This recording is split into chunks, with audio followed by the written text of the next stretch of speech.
जय हिंद। सभी को नमस्कार। स्वागत है आप सभी का आपके अपने YouTube channel classical GK trick पर।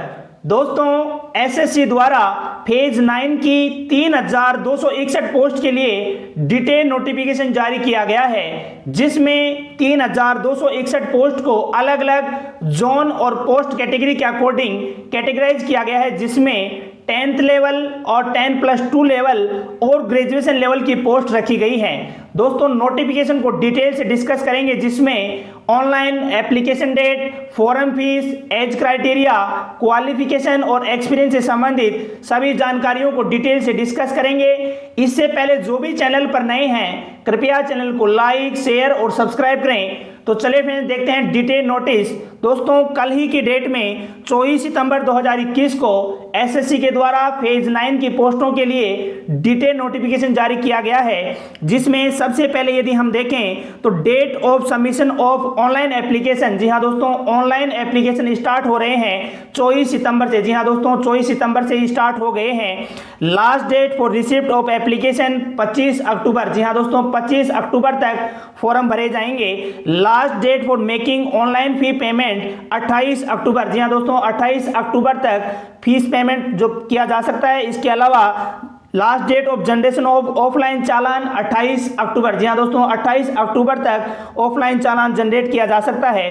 दोस्तों, date of computer based exam January February 2022। जी हाँ दोस्तों, जनवरी फरवरी 2022 के बारे में कहा गया है। दोस्तों, एज लिमिट क्राइटेरिया को यदि हम डिस्कस करें तो एज लिमिट आपकी जी हाँ दोस्तों, 1 जनवरी 2021 के अनुसार, जी हाँ दोस्तों, 1 जनवरी 2021 के अनुसार एज क्राइटेरिया देखा जाएगा, जिसमें age limit for a particular category of post is mentioned in post detail in annexure 3। जी हाँ दोस्तों, एनेक्सर 3 को अभी हम डिटेल से डिस्कस करेंगे। उसमें सभी पोस्ट जो कि 3261 पोस्ट बताई गई हैं, उसमें पोस्ट क्राइटेरिया, पोस्ट कैटेगरी और उसमें एज से रिलेटेड क्या क्या क्वालिफिकेशन होनी चाहिए, इन सब के बारे में एनेक्सर 3 में बताया गया है। कौन से जोन में कितनी वैकेंसी रखी गई है, 10th लेवल की कौन सी पोस्ट हैं, 12th लेवल की कौन सी पोस्ट हैं और ग्रेजुएशन लेवल की कौन सी पोस्ट हैं, ये सभी डिटेल एनेक्सर 3 में बताई गई हैं, जिसको हम डिटेल से डिस्कस करेंगे। दोस्तों, proof of date of birth में the date of birth is recorded in the matriculation और सेकेंडरी एग्जामिनेशन सर्टिफिकेट और an equivalent certificate only will be accepted by the commission for determining the age eligibility and no subsequent request for its change will be considered और granted. दोस्तों, relaxation की यदि हम बात करें as में, तो कैटेगरी वाइज रिलैक्सेशन दिया गया है। आप सभी को पता है, एसटी एससी में 5 साल का, ओबीसी में 3 साल का, पीडब्ल्यूडी कैंडिडेट के लिए 10 साल का, पीडब्ल्यूडी प्लस ओबीसी के लिए 13 साल का, पीडब्ल्यूडी प्लस एससी एसटी के लिए 15 साल का, एक्स सर्विसमैन के लिए 3 साल का, ये सभी एज में रिलैक्सेशन दिया गया है, जिसके बारे में डिटेल से बताया गया है। तो दोस्तों, सबसे पहले हम एनेक्सर 3 को देख लेते हैं, जिसमें सीरियल नंबर से पोस्ट बताई गई है। उसके बाद में रीजन, जी हाँ दोस्तों, central region, north region, south region और ईस्ट रीजन, अलग अलग रीजन के अकॉर्डिंग पोस्ट को क्राइटेरिया फिक्स किया गया है, जिसमें पोस्ट नंबर बताए हैं, पोस्ट का नाम बताया गया है, डिपार्टमेंट, एज, जी हाँ दोस्तों, कौन सी पोस्ट के लिए कितनी एज रखी गई है, पे स्केल और इसके अलावा वैकेंसीज कितनी है। जी हाँ दोस्तों, इसके बारे में बताया गया है। और क्वालिफिकेशन क्या है उस पोस्ट के लिए, 10th लेवल की पोस्ट है या 12th लेवल की पोस्ट है या ग्रेजुएशन लेवल की पोस्ट है। जी हाँ दोस्तों, यहाँ से आपको कंप्लीट डिटेल पता चलेगी। देखिए, सबसे पहले सेंट्रल रीजन की पोस्ट बताई गई है। पोस्ट के सामने पोस्ट नंबर लिखा गया है, जो कि फॉर्म भरते समय आपको फिल करना पड़ेगा। इसके अलावा पोस्ट नेम, जो कि ऑटोमेटिक आ जाएगा। इसके अलावा एज क्राइटेरिया फिक्स बताया गया है, पे स्केल के बारे में बताया। तो दोस्तों, अलग अलग रीजन की अलग अलग वैकेंसी बताई गई है। सबसे पहले सेंट्रल रीजन की बताई गई है, उसके बाद में ईस्टर्न रीजन। जी हाँ दोस्तों, ईस्टर्न रीजन, जिसमें सभी तरीके की पोस्टों को कैटेगराइज किया है, जिसमें 10th लेवल भी है, 12th लेवल भी है और ग्रेजुएशन लेवल भी है। यहाँ से आप वैकेंसी देख सकते हैं, कौन से जोन में कौन सी वैकेंसी के लिए कितनी पोस्ट है। जी हाँ दोस्तों, कौन से डिपार्टमेंट में कितनी वैकेंसी है, ये सब यहाँ से देख सकते हैं। उसके अकॉर्डिंग ही फॉर्म फिल करना होगा। दोस्तों, सभी के लिए अलग अलग सिलेबस रखा गया है। 10th लेवल की पोस्टों के लिए अलग सिलेबस रखा गया है और 12th लेवल की पोस्टों के लिए अलग सिलेबस दिया गया है और ग्रेजुएशन लेवल की पोस्टों के लिए अलग सिलेबस दिया गया है। तीनों को हम डिस्कस करेंगे। इससे पहले यहाँ पे एनेक्सर 3 में आप और देख सकते हैं, जो दूसरे रीजन हैं, सभी रीजन के बारे में बताया गया है। नॉर्थ रीजन का भी देख लेते हैं, नॉर्थ रीजन में कौन कौन सी पोस्ट हैं और कितनी पोस्ट रखी गई हैं। तो दोस्तों, नॉर्थ रीजन के अलावा MPR, ये सभी रीजन की पोस्ट इसके बारे में देख सकते हैं। एक टोटल 117 सीरियल नंबर दिया गया, उसमें अलग अलग पोस्ट को कैटेगराइज कर रखा है। दोस्तों नॉर्थ रीजन की यदि पोस्टें देखें तो 81 से, जी हाँ दोस्तों 81 से नॉर्थ रीजन की स्टार्ट हैं, जिसमें सबसे पहले data processing assistant grade A, जिसके अंदर 18 से 30 एज क्राइटेरिया है, और ग्रेजुएशन एंड ग्रेजुएशन से ऊपर, जी हाँ दोस्तों इसकी जो क्वालिफिकेशन रखी गई है वो ग्रेजुएशन रखी गई है। इसके अलावा हायर सेकेंडरी की पोस्ट नीचे दी गई है, जिसमें आर्टिस्ट और सीनियर जियोग्राफर, इसके अलावा असिस्टेंट कटर, सीनियर ड्राफ्टमैन, इसके अलावा कैंटीन अटेंडेंट, सभी की अलग अलग पोस्ट हैं। जूनियर टेक्निकल असिस्टेंट JTA, जो जिसका डिपार्टमेंट है ministry of cooperative affairs, age इसमें 18 से 30 वर्ष रखी गई है। ग्रेजुएशन इसकी मिनिमम क्वालिफिकेशन रखी गई है, ग्रेजुएशन और इसके ऊपर। टोटल पोस्ट यदि इसकी देखें तो 8 पोस्ट हैं, जिसमें भी कैटेगरी वाइज अलग अलग हैं, जनरल, OBC, SC, ST, सभी आप देख सकते हैं विवरण पोस्ट के अनुसार। इन्हीं पोस्ट के अनुसार फॉर्म को फिल करना होगा, जिसमें पोस्ट कोड, डिपार्टमेंट का नाम और सभी इसमें दी गई हैं, वो आपको फिल करना होगा। चलिए फ्रेंड देखते हैं नेक्स्ट हम देखते हैं दोस्तों स्कीम ऑफ एग्जामिनेशन। जी हाँ दोस्तों स्कीम ऑफ एग्जामिनेशन के बारे में समझते हैं। There will be 3 separate computer based examination consist of objective type multiple choice question for the post with minimum educational qualification of matriculation, higher secondary and graduation and above level. जी हाँ दोस्तों 3 category में divide किया गया है, 10वीं 12वीं और ग्रेजुएशन, तीनों का अलग अलग कंप्यूटर बेस्ड एग्जाम होगा, जिसमें detail of subject, marks, number of question subject will be given below. दोस्तों 4 कैटेगरी में पेपर, जिसमें सबसे पहले A जनरल इंटेलिजेंस, जिसके 25 क्वेश्चन होंगे और maximum marks 50, general awareness 25, quantitative aptitude इसमें 25 क्वेश्चन और इंग्लिश लैंग्वेज के 25 क्वेश्चन। जी हाँ दोस्तों there will be negative marking 0.50। जी हाँ दोस्तों 0.50 नेगेटिव मार्किंग रखी गई है इसमें। There will be negative marking of 0.50 for each wrong answer.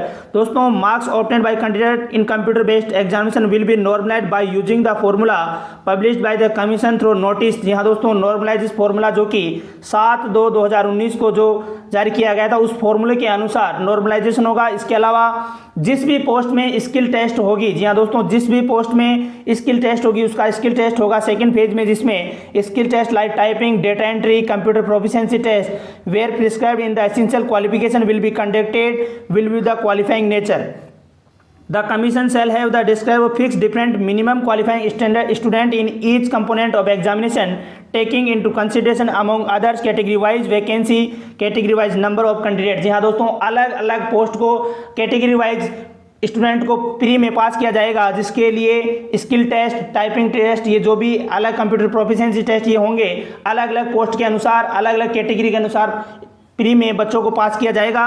इसके अलावा यदि हम देखें अलग अलग सिलेबस दिया गया है, जिसमें indicative syllabus for computer based examination, जिसमें मैट्रिकुलेशन लेवल में जनरल इंटेलिजेंस, जनरल अवेयरनेस और क्वांटिटिव एप्टीट्यूड और इंग्लिश लैंग्वेज, इसका सिलेबस अलग दिया गया है, जिसको आप देख सकते हैं। जनरल इंटेलिजेंस में यदि हम देखें तो it would include question of non verbal type, the test will be include question of similarity and differences, space visualisation, problem solving, analysis, judgement, decision making, visual memory, discriminating observation, relationship concept, ये सभी reasoning का syllabus दिया गया है। उसके बाद में general awareness, quantitative aptitude और इंग्लिश लैंग्वेज का सिलेबस दिया है, जिसे आप डिटेल से देख सकते हैं। उसके बाद में सेकंड पॉइंट 10+2, जी हाँ दोस्तों हायर सेकेंडरी लेवल के लिए अलग सिलेबस दिया गया है, रीजनिंग, जनरल अवेयरनेस और क्वांटिटिव एप्टीट्यूड। और तीसरे नंबर पे यदि हम देखें ग्रेजुएशन लेवल के लिए सिलेबस बताया गया है अलग से, जिसमें रीजनिंग, वही जनरल अवेयरनेस और क्वांटिटिव एप्टीट्यूड, इन सब के बारे में अलग अलग टॉपिक बता दिए गए हैं। दोस्तों इस तरीके से तीनों पोस्ट अलग अलग रखी गई हैं, जिसमें 10th लेवल, 12th लेवल और ग्रेजुएशन लेवल। दोस्तों फॉर्म भरने की यदि प्रक्रिया हम देखें तो candidate will have to apply for each category for post separately and also pay fee for each category of post. जी हाँ दोस्तों एक बार में केवल आप एक ही कैटेगरी का फॉर्म फिल कर सकते हैं। अलग कैटेगरी का फॉर्म फिल करने के लिए आपको अलग से उसकी फीस देनी पड़ेगी। Applicant must be submitted in online mode only the official website of SSC headquarters. ये तो इसके अलावा लास्ट डेट ऑफ सबमिशन बताई गई है 25 अक्टूबर। Candidate are advised in their own interest submit online application much before the closing date and not will the wait till the last date to avoid the possibility of disconnection, inability, failure in login to SSC। इसके अलावा दोस्तों एक point दिया गया है, candidate should apply only once for one category of post. जी हाँ दोस्तों, एक बार में केवल एक ही कैटेगरी के लिए फॉर्म अप्लाई कर सकते हैं। 10.6 में बताया गया है, candidate should apply only once for one category of post.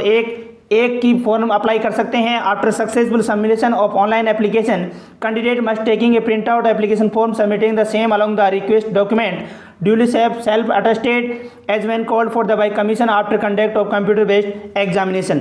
देखते हैं नेक्स्ट दोस्तों, एप्लीकेशन फीस 100 रुपये रखी गई है, जो कि एसएससी की सभी परीक्षाओं के लिए रहती है। इसके अलावा women candidate and candidate belong to schedule caste, schedule tribes, person with disability, PWD और एक्स सर्विसमैन के लिए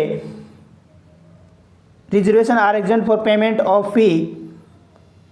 दोस्तों, online fee can be paid candidate 28 अक्टूबर तक आप फॉर्म फीस जमा करा सकते हैं। दोस्तों, ऑनलाइन फॉर्म फिल करने का यदि तरीका हम देखें तो सबसे पहले आपको बेसिक डिटेल फिल करके एसएससी पे रजिस्ट्रेशन करना होगा। रजिस्ट्रेशन यदि ऑलरेडी किया हुआ है तो आप डायरेक्ट लॉगिन कर सकते हैं। बेसिक डिटेल फिल करके आपको रजिस्ट्रेशन करना होगा। रजिस्ट्रेशन करने के बाद में दोस्तों सक्सेसफुली रजिस्ट्रेशन करने के बाद में आपको लॉगिन करना होगा, जिसमें application format for specimen phase 9 2021 selection post. इसके लिए आपको ऑनलाइन आवेदन करना होगा, जिसमें बेसिक डिटेल आपको पहले से फिल की हुई मिल जाएगी, जिसमें कैंडिडेट नेम, फादर्स नेम, ये सब आपको पहले से फिल मिल जाएगी। इसके अंदर सबसे पहले आपको पॉइंट 15 में region to which the post belong. जी हाँ दोस्तों, सबसे पहले रीजन को सिलेक्ट करना है, कौन से रीजन में जो है आपने अप्लाई करना है, कौन सी पोस्ट के लिए।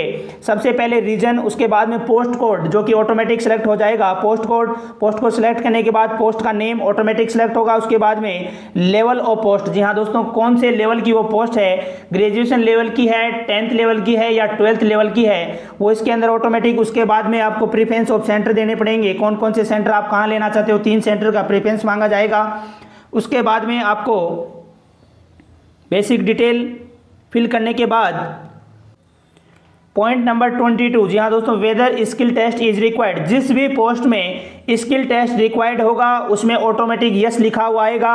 आप उस स्किल टेस्ट का मीडियम सेलेक्ट कर सकते हैं, हिंदी मीडियम या इंग्लिश मीडियम, वहाँ से आप सेलेक्ट कर सकते हैं मीडियम और स्किल टेस्ट। जिस भी पोस्ट के लिए आप आवेदन कर रहे हैं उसमें स्किल टेस्ट रिक्वायर्ड होगा तो यस लिखा हुआ आएगा, यदि स्किल टेस्ट रिक्वायर्ड नहीं होगा तो नो लिखा हुआ आएगा। इसके बाद में आपसे पूछा जाएगा कि आप एज रिलैक्सेशन है या नहीं है, तो एज रिलैक्सेशन यदि आपको जरूरत है तो यस पे लगा सकते हैं, नहीं तो नो।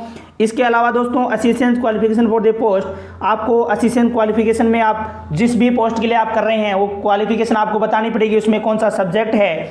उसके बाद में डिटेल ऑफ वर्क एक्सपीरियंस। जी हाँ दोस्तों, यदि आपने उससे संबंधित यदि कोई एक्सपीरियंस है तो उसको आप फिल कर सकते हैं, जिसमें name of organisation, designation, nature of duty, period of service from और कब से कब तक आपने जो है एक्सपीरियंस किया है उसके बारे में आपको डिटेल उसमें फिल करनी होगी। यदि इसके अलावा दूसरा और एक्सपीरियंस आपके पास है तो प्लस पे जाके आप दूसरा एक्सपीरियंस भी उसमें ऐड कर सकते हैं। तो दोस्तों इस तरीके से आप ये फॉर्म फिल कर सकते हैं, जिसमें लास्ट में फोटोग्राफ और सिग्नेचर आपको अपलोड करने होंगे। इस तरीके से आप ये इसमें online application date, form fees, age criteria, qualification, experience सबके बारे में डिटेल से डिस्कस किया है। दोस्तों वीडियो को ज़्यादा से ज़्यादा शेयर, लाइक और चैनल को सब्सक्राइब करें। धन्यवाद।